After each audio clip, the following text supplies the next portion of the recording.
Welcome back to HealthWise. I'm Reggie Tatum, and with me is Dr. Carl Gonsoulin.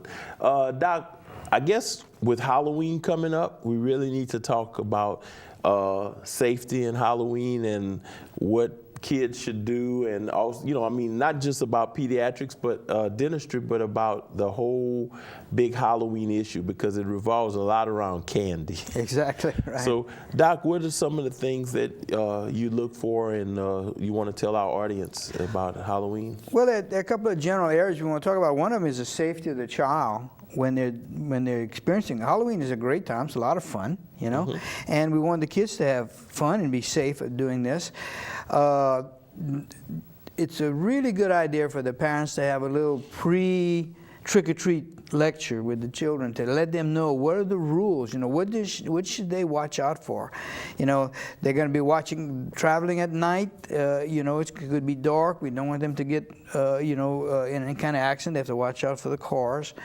They shouldn't go to a house that's not lit well, where you can't see where you're going. They have the mask on. It's kind of hard. The parents should make sure that they can see well with the mask, that it's not obstructing their vision, so that when they walk in, they see what they're doing.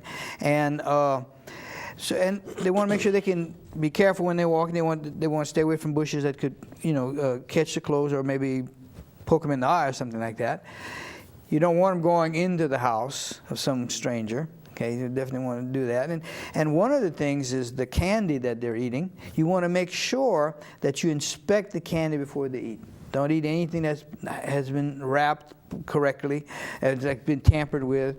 Make sure there's nothing that looks like a drug in there or something like that. They've been given something. So they should definitely inspect the candy, and the kids should be told, don't eat any candy until I get a chance to look at it. The ideal place would be to bring it home and look at it there where you can see it well. But if you can't, just pull over, find a good spot where you have good lighting and it's safe to look at, and check things out and make sure that it's safe before you give them things. Yeah, I know when I was a little kid and we went trick-or-treating, it was a real fun time, like you said. But one of the rules was that my mom said, look, you can go, but I want to bring the candy home. So we didn't eat any candy until we got home, and then we laid it all out on the table, and Mom went through it, and she kind of picked out if something was opened, she'd throw it, so she'd just go through and then she'd put it all back, and that's the way we did it. And we never got any bad pieces of candy or anything, so it was great. And I'm sure that's what most parents should do now. What about as far as the candy, soft candy? I mean, I've seen the different candies. It looks like every candy now that you see in Walmart or any of the stores, they're this chewy kind of candy that gets stuck. Right. What about that? Well, the candy itself, we certainly want the kids to enjoy themselves. You don't want to eat a whole pound, 10 pounds of candy. And if you have something in your mouth like braces or some kind of thing that your dentist has warned you about, taking care of it properly, you have to avoid these type of foods that would get into the braces or damage the braces or pull off one of the brackets or something like that, or get stuck there. And so those candies that would be sticky, the ones that are really hard where you got to break, you don't want to break a tooth, you don't want to break a filling or anything like that, so you have to kind of be careful what you're eating there, okay, so that you don't do any damage to the mouth or the teeth or anything like that. What about, you said about breaking the teeth. Now, I guess what I'm asking is, should the kids just kind of, like the Tootsie Pop, they always had the thing about sucking the Tootsie Pop until you can't suck it until you bite it, and stuff, and gotta crack it. I guess we're saying that that's not a good thing to do, not to sit there and put a candy in your mouth and just crack it because they stand. Yeah, some of these candies are pretty hard, and you don't want to break a tooth or anything like that. You do have a problem with the good ones sometimes take a long time to melt and stuff like that, so you have to be a little bit careful.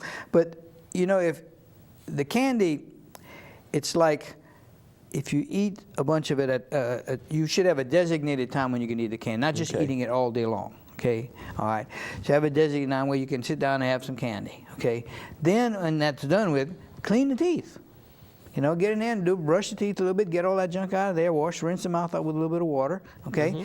And that will help get this stuff out of the mouth so it doesn't have enough time to cause a lot of problems, okay?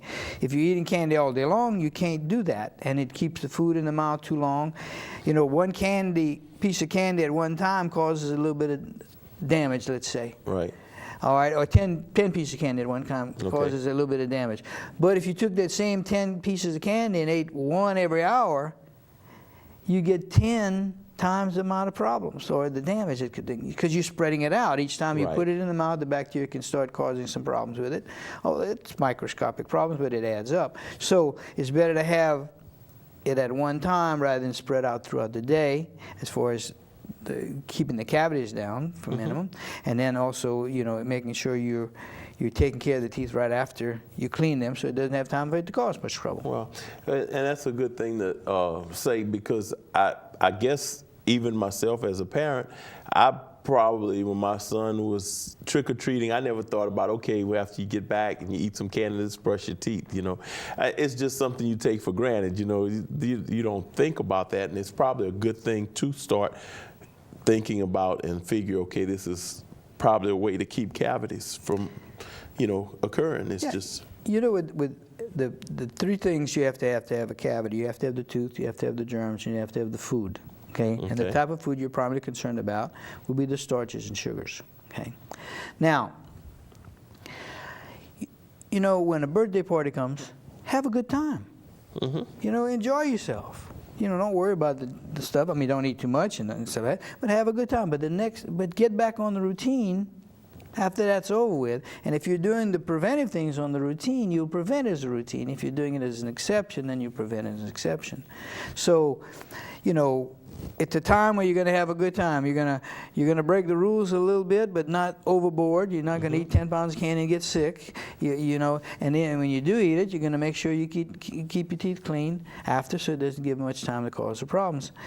And you know, then you can have a good time with that. Right, and not have to worry about, you know, repercussions of having to go. Well, they still should go see the dentist. Oh, absolutely. But I mean, you may end up stopping some cavities from occurring by doing that. And it's just a little bit of prevention. You know, hey, brush your teeth after you get through eating candy and having a good time, a cake or whatever. You know, well, Doc, we're gonna break a little bit for our sponsors, and we're going to come back and we're going to talk some more about what goes on at Gonsoulin and Gonsoulin.